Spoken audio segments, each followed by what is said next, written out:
So I give you David Friedman. Thank you.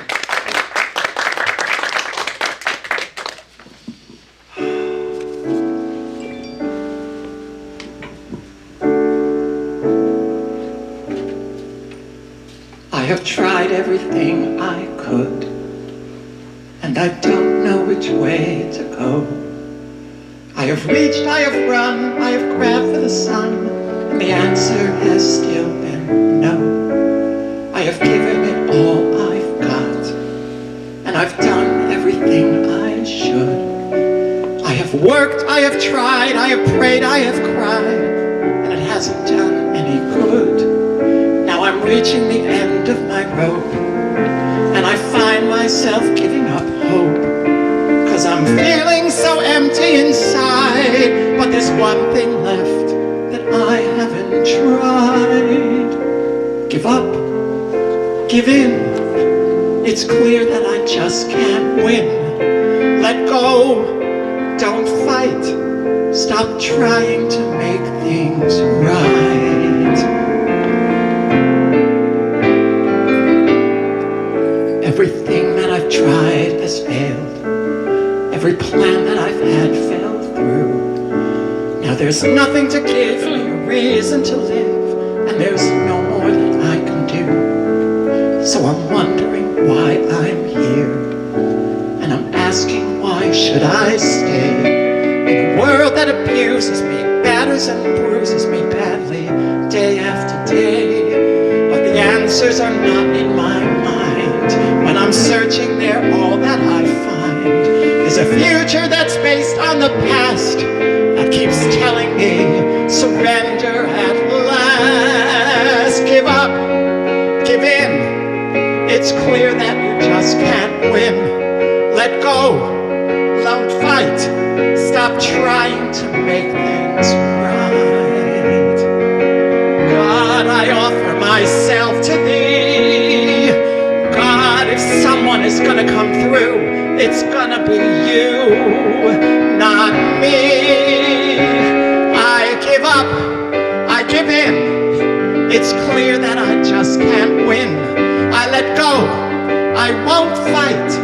I'm through trying to make things right. If you wanna make things right, then do it, but I won't fight. I give up.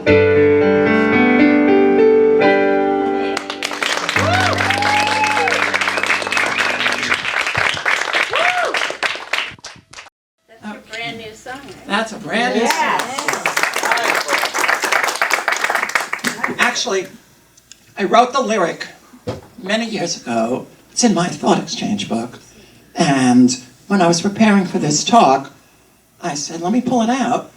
And I realized I'd never written the music, and I adjusted it to my history. And so I wrote that song, as you might imagine, at a low point. But what I found is that a low point is often a turning point. And as Richard Rohr, one of my favorite writers, he is a Franciscan monk who writes about Christianity. In his book, Falling Upward, he says, we start our lives and spend a lot of it trying to succeed, make our mark in the world, make money, be successful, beat life in some way. And then at some point, we hit a wall, and everything falls apart, and everything seems to be meaningless, and all our striving seems to be getting us nowhere. Or we get to where we wanted to go, and we realize, wait, that's not doing it for me. And it's at that point that we have a choice. We can grab and fight to get that back, or we can let go and realize a greater purpose, why we're here, that we're being lived by Spirit, that our connection to Spirit is what's important, that we are not in control, but there's something else that's much better than us. And so, as Alan Watts, the great mid-20th century philosopher, said, very often, man's extremity is God's opportunity. And so God can't get in until we can't do it anymore. So today I'm going to talk about a way that I have found to connect to that spirit and get out of its way so that it can do the work it does that we don't know how to do. And also a little bit about where to look for spirit. I'll give you a hint, it isn't there. So this talk is called Surrender, Surrender, Surrender. Surrender. 3 surrenders plus 1. And I'll tell you why. So close your eyes. And pick some issue, some problem that you are wrestling with. It could be a big, long problem. It could be a physical sensation you're not comfortable with at this moment. Anything. Just pick one challenge you're having. And I'll give you a minute to find that.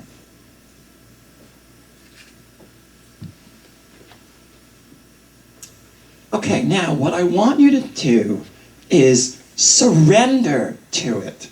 In other words, let it be exactly as it is. However it feels in your body, whatever is going on, whatever hopeless, whatever, just surrender to the issue. And let it be exactly as it is. And just sit in it for a moment, exactly as it is.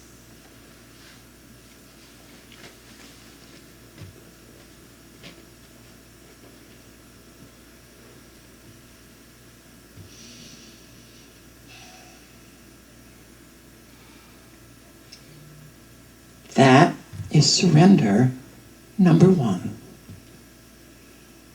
Now, I want you to now relax into that surrender. So if you're thinking, uh-oh, I'm surrendering, oh no, whoa, what's this going to do, etc., relax. Now, you might feel like, how can I relax? It's going to kill me, or it's going to happen if I relax. Relax into it. Let yourself sink into relaxing. That doesn't mean you're going to feel comfortable necessarily. You're going to relax into what is at this moment. Just relax into that surrender to what is in relation to that issue.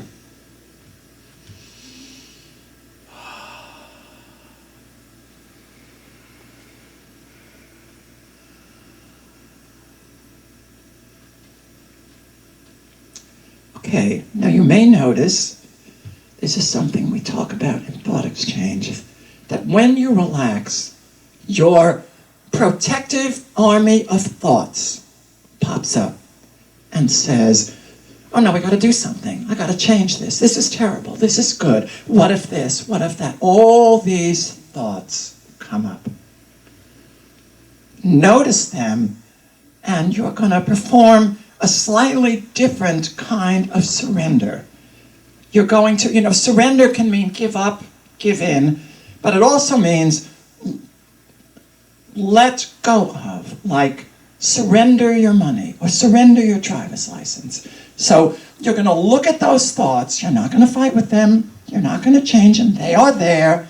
They're there for good reason, because sometime in the past something happened that they were necessary for. But you're going to surrender your connection to them. So you're going to see them floating around, giving you advice, making you scared, whatever. And notice them, but surrender your connection to those thoughts. So now you're sitting here, you've surrendered to what is, you have surrendered to relaxing around it, and now surrendering your connection to the thoughts that come up. Sit there for a minute.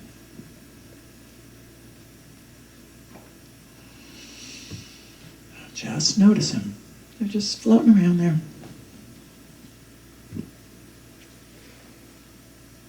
That is the 3rd surrender. So now, having done those 3 surrenders, open your eyes.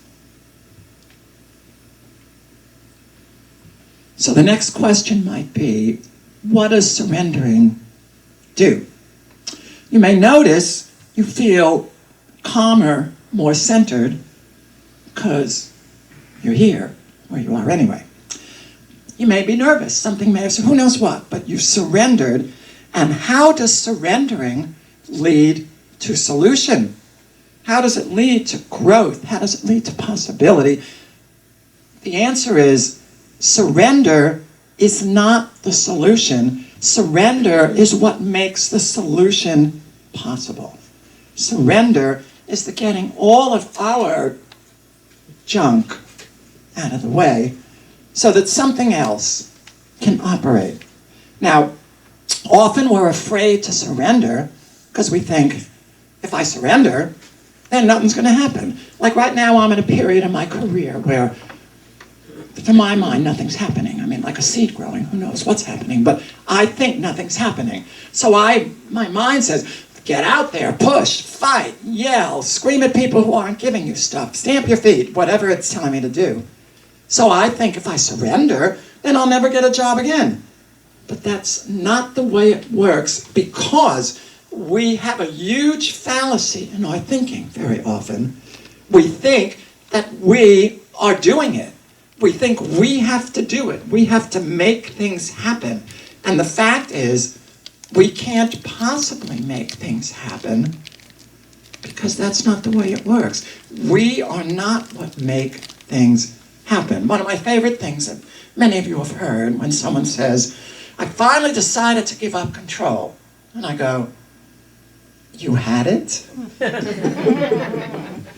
So, Alan Watts, the philosopher I was talking about earlier, he exhorts us to look at the way the world actually functions.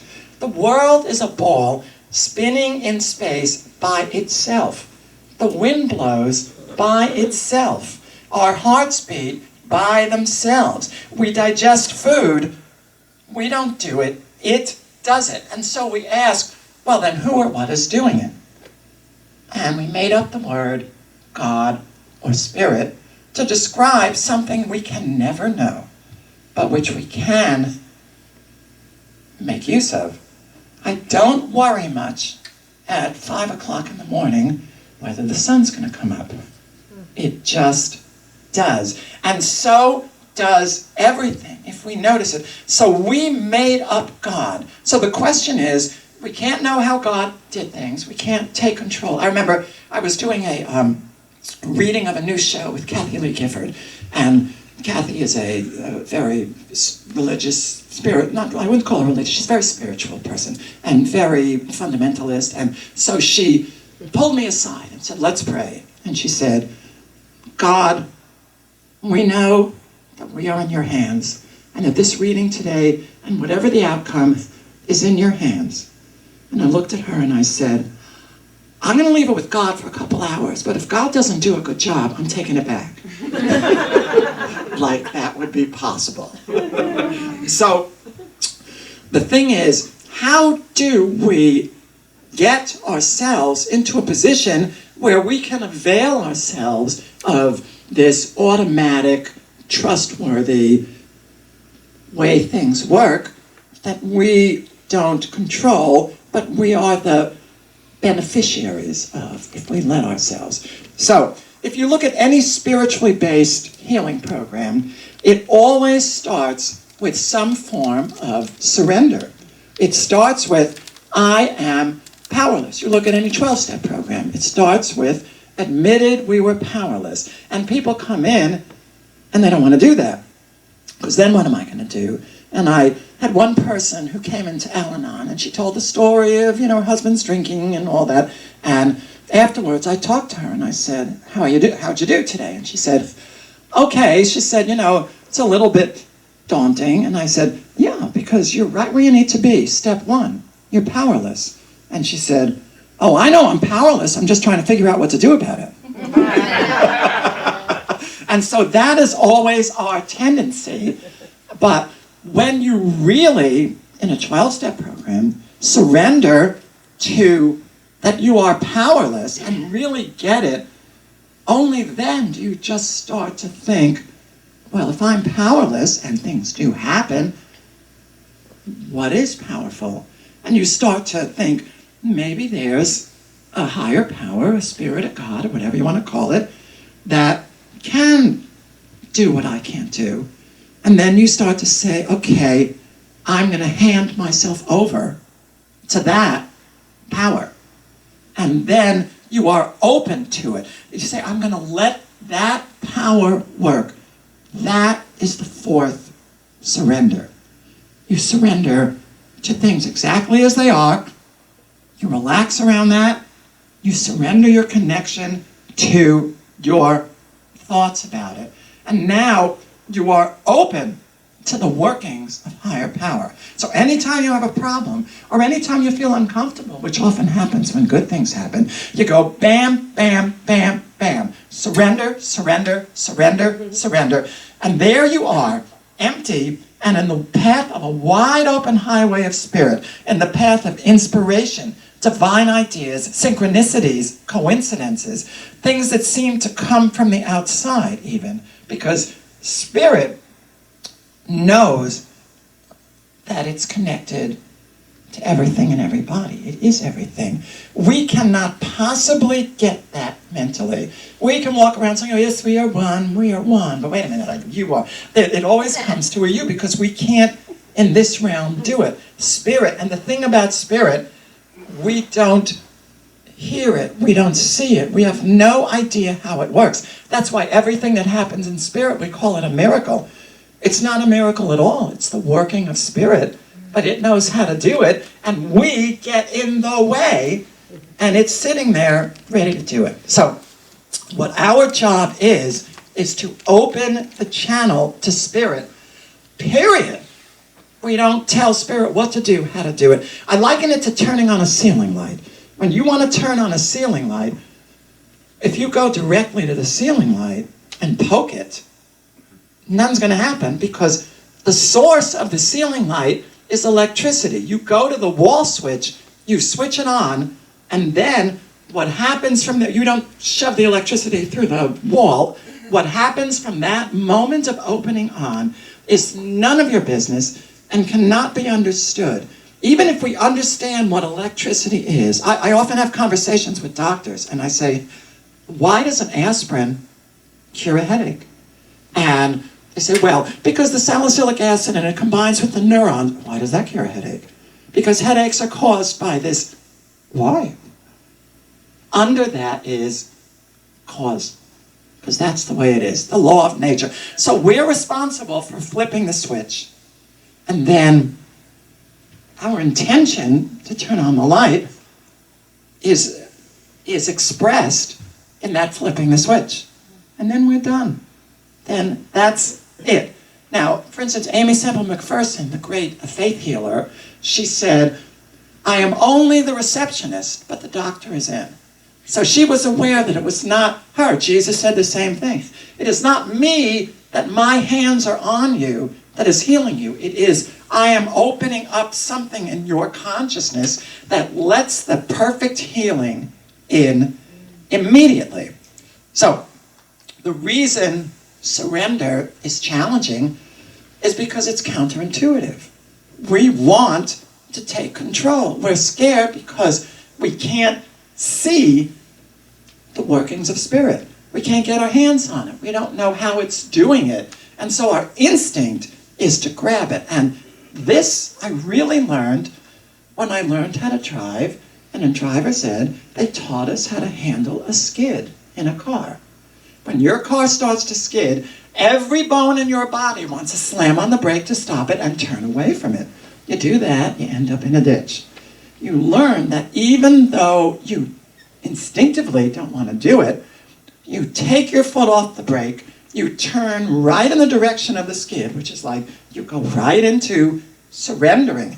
You surrender to the skid, and spirit comes. The first time I did that, and spirit came in and just went, and there I was, straightened out.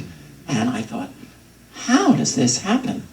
But so we learn to go against our mind's habit, instinct, and open up to the truth of how things work by themselves. Now, the other biggest resistance that I have found to letting go to Spirit is that it feels like I'm letting go to someone else who's deciding what I should have. So I want to be a writer of shows, but Spirit wants me to be a checkout person in a supermarket. So that's what I'm going to have to be if I go with Spirit.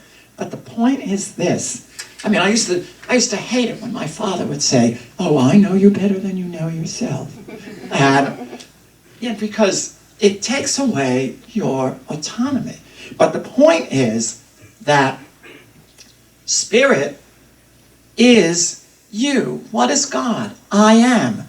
I am. Spirit that I'm praying to resides in me. We say God within. It's not, oh, that guy out there is also in here. It's that God is within. I wasn't kidding when Deb once talked to me and I said, I am God. Because I am.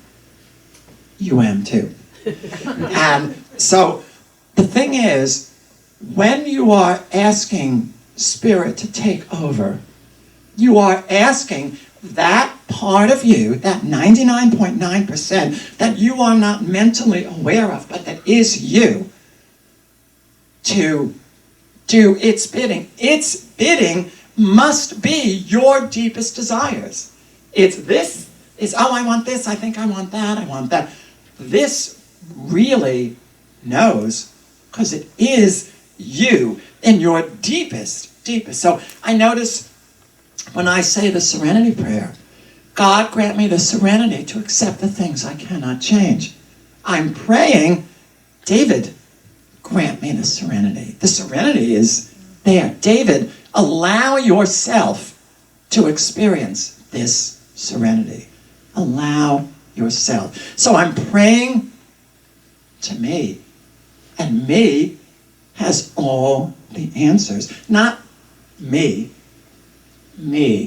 And it's there, and it's with me, because it is me. There's no separation. So for all things good and bad, when something happens, go to the I am in you, the God that knows, because it is you, the real you. And this is a constant process. There's no goal. There's nowhere to get but here, where you are anyway. So we started this with, I am here. And when you're being here, this is suddenly available, and here contains everything you could ever need. You are safe in surrender. You are safe in surrender. Now, I was thinking, years ago, I was in a period when I was alone. And all I wanted was a boyfriend. And if you'd asked me, who are you? I wouldn't have said, I'm a soul, I'm nothing, nowhere. I would have said, I'm a person without a boyfriend. That would have been my description of myself. And so I asked Spirit, show me the process that is going to happen for me to heal and get back into life.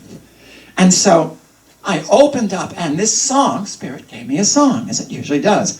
And this song took me many months to write, because I didn't want to use this. I didn't want to create a platitude, my vision of it. I wanted the answer. And so Spirit gave me this song, and when I surrendered to this song, healing took place, and I got Shawn. And that came from this process. So Christina is now going to sing this song for you, and it's called I Finally Let Go.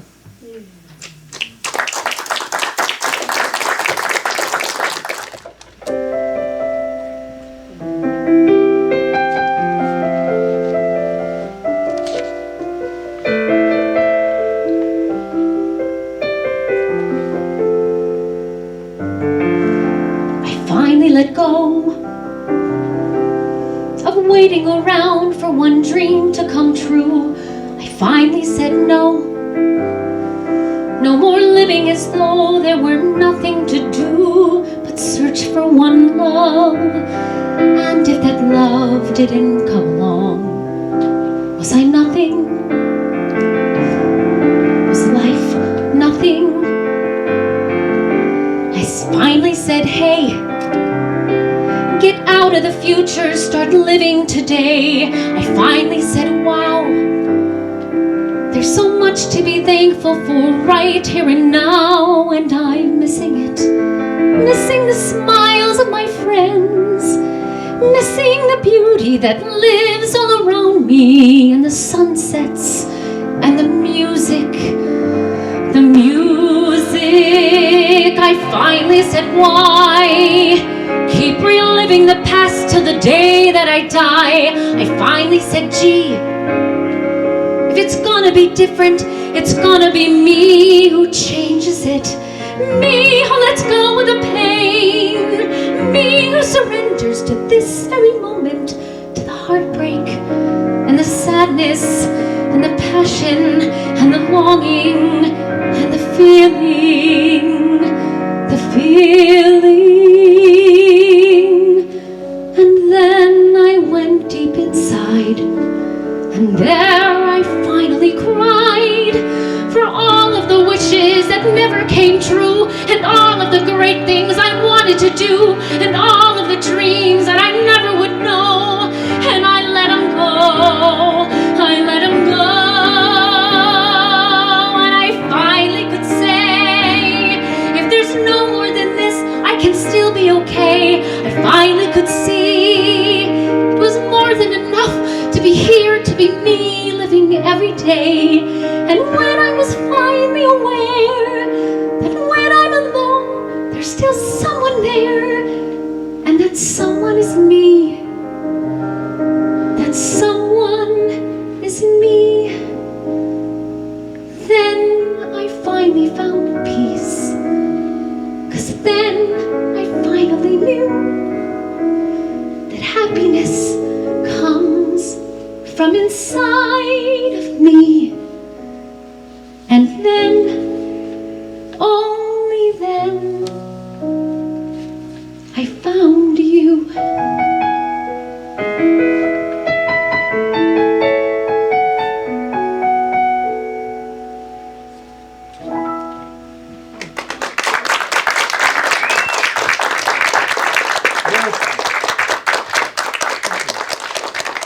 So interesting when you write a song, because you don't write a song, it writes you. And I just heard that in a new way, because I just did this talk. I really did hear it differently. So this afternoon at 12:30, we're going to do a thought exchange workshop, and we're going to practice surrendering to what is and opening up to spirit. And the premise of thought exchange is that we have to be willing to experience any discomfort and any sensations that come with trusting spirit and letting go to spirit. And often those sensations and those thoughts stop us from doing that. So in the safety of the workshop, we're going to practice letting go and being with whatever it is that we feel when we hand our problems over to that which knows how to handle them, which is not conscious. So bring an issue or issues, and we'll take it through the surrendering process, and by the time you leave, you'll have given it to spirit, and then watch for what you would call miracles, because miracles are everyday spirit things that happen without our consciousness, because we can't see spirit working. We can only see the result. So grab a bite. It's going to be 12:30. It's $25, but nobody is turned away. And I love being with you guys. You're just looking out at your faces. I always enjoy it. So thank you.